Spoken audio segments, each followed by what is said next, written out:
वैज्ञानिकों का ऐसा मानना, मैंने कभी एक लेख में नवनीत या कहीं खबर नहीं, भूल गया हूँ, नवनीत तो निरंतर आता है, भेजते हैं लोग, उसी में हो या कहीं खबर नहीं, लेकिन स्मरण में आता कि हमारे जो दो मगज हैं, इसमें दाईं ओर जो है वो जो दिमाग है उसमें केवल समर्पण ही समर्पण है।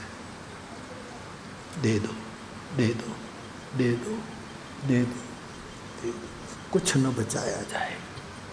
और बायां है उसमें तर्क है, शब्द जाल है, अपने की सुरक्षा के लिए बड़ी चालाकियां हैं यहाँ।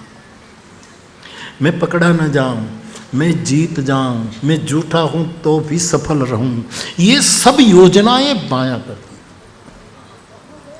इसलिए मनोवैज्ञानिकों का एक निष्कर्ष मैंने गुजराती मैगजीन में पढ़ा था कि पुरुष हमेशा बाईं मगज से ही सोचता है, इसमें गणित ही होता है ज्यादातर, बहुधा तुलना में गणित बहुत होता है। ये करने से क्या होगा, ऐसा करेंगे तो ये होगा, इसका अर्थ क्या नहीं, तर्क जाल, शब्द, योजनाएं, नेटवर्क, ये सब बाया दिमाग करता है। और दाहिना कि बिना सोचे समर्पण, समर्पण, कुछ न बचे, कुछ न बचे।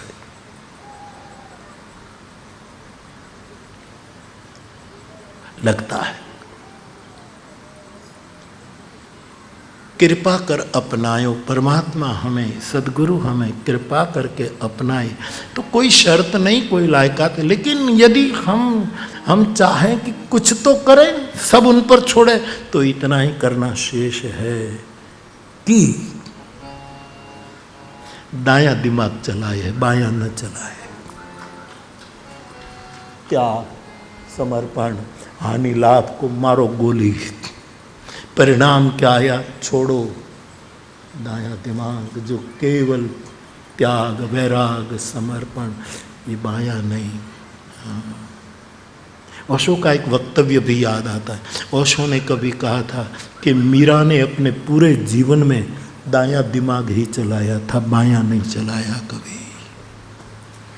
दिया दिया दिया दिया, मेरे तो गिरधर गोपाल दूसरा, इसलिए वो बहुत पहले पहुंच गई। उसी का ही पद का टुकड़ा मुझे भा गया। पहले हम पुरुष शरीर में, और जितनी मात्रा में दायां दिमाग चलाओ, गुरुजनों के पास होशियारी न करे, कृपया कृपया। और सबसे बड़ी होशियारी गुरुजनों के पास ये है कि हम छिपाते हैं, हम छिपाते हैं। एक अंश तक भी छिपाया, बात गई।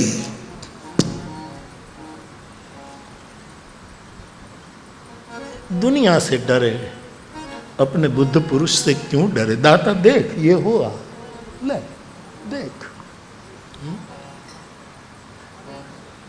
तेरे सिवा किसी के पास तो हम गए नहीं, अब तेरी जिम्मेवारी।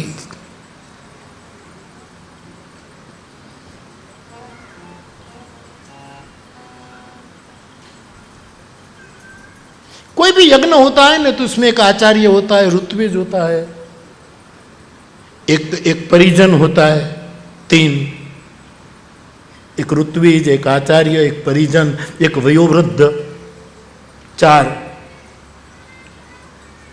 एक 5वां क्या है कुछ है, हाँ हाँ,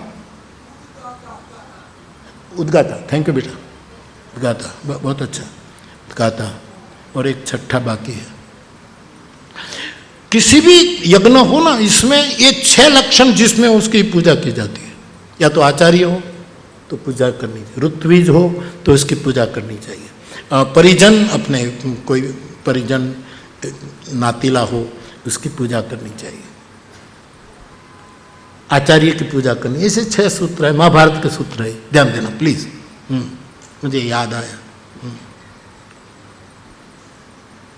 यज्ञ का थोड़ा मानस भारत से थोड़ा महाभारत में जाओ, थोड़ा एक मिनट मुझे देना, हाँ थोड़ा।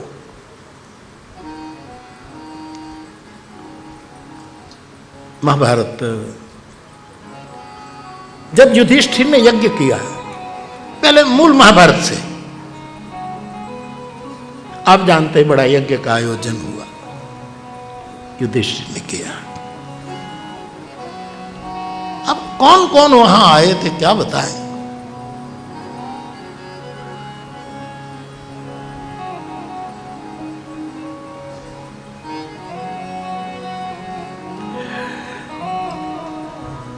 एक गुरु, हाँ एक गुरु, छह कुछ चुक रहा हूं लेकिन जितना स्मरण में आए, फिर आप खोज लेना। युधिष्ठिर धर्मराज ने सहदेव के सामने देखा कि सहदेव बताओ, आप ज्योतिषी हैं, आप हमें मार्गदर्शन करें, भले छोटा है तू,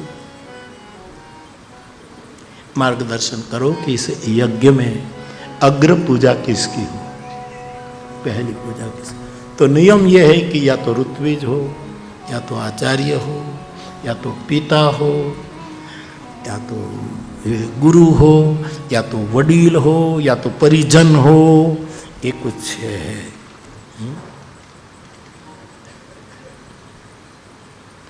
आचार्य वहां द्रोण है, ऋत्विज स्वयं द्वैपायन व्यास है,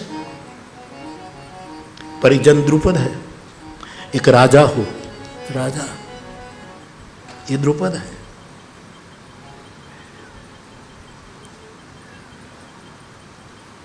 कृपाचार्य, अश्वत्थामा, ये सब गुरु के संतान होने के कारण गुरु पद में है। लेकिन सहदेव ने निर्णय लिया कि ये छहो यहां मौजूद है, भीष्म दादा है, वयोवृद्ध, लेकिन इनमें से किसी की अग्र पूजा न की जाए, केवल भगवान कृष्ण की अग्र पूजा की जाए। और शिशुपाल बिगड़ा, महाभारत का शिशुपाल। ये पाठ आप पढ़ लेना, क्योंकि मुरारी बापू कुछ भी बोलेगा ना तो तुरंत गलत अर्थ लगाए जाएंगे। जिन बच्चों ने महाभारत कभी देखा नहीं है तो नादान है, अभी मां के पलने में झूल रहा है, और फिर नेटवर्क बनाकर घुमा घुमा कर कुछ भी आप लगा सकते। इसलिए प्रकरण आप सुन लीजिएगा, फिर मुझे अकेले में मिलना, क्या क्या शिशुपाल बोला है कृष्ण के बारे में। कुछ अच्छा भी बोला है, मैं आई एग्री। यानी भाषा जरा बरछट है, भाषा मीठी नहीं है शिशुपाल, लेकिन बरछट सत्य भी तो कुछ कुछ है।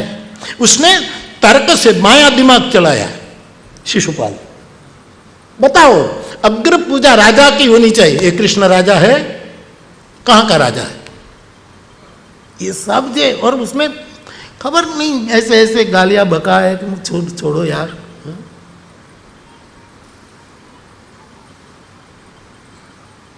ये आचार्य है, मेरे मगज में आ रहा लेकिन मैं बोलूंगा नहीं, आप पढ़ लेना। और इससे थोड़ा नरम किया है इस प्रसंग को श्रीमद् भागवत ने, वहां थोड़ा संवारा है, लेकिन वहां भी शिशुपाल बहुत बोला है।